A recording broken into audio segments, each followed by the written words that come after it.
Friends, hello everyone, welcome to this channel.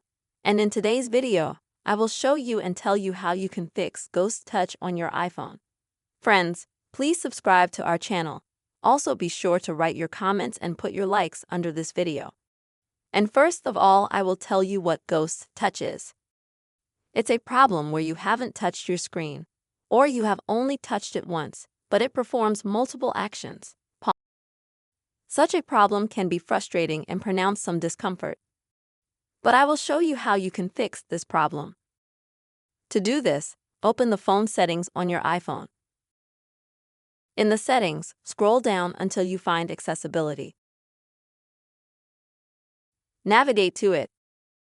Now press touch.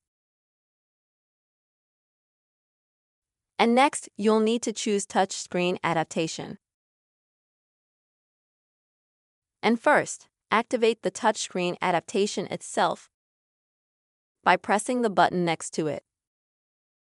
Next, you'll also need to activate this feature here.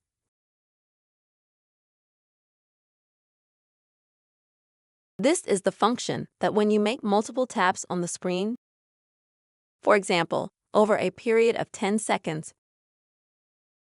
your phone will treat them as one tap and the rest of the taps will respond. You can also set the time here, let's say 15 to 20 seconds and so on. But the minimum is 10 seconds. So if you touch your screen only once, then of course your phone will treat it as one touch, if it used to treat it as several touches. Friends, this is how you can try to fix your Ghost Touch problem on iPhone. I really hope this video helped you and was helpful to you, friends. Please put your likes, write your comments, and don't forget to subscribe to this channel. See you soon.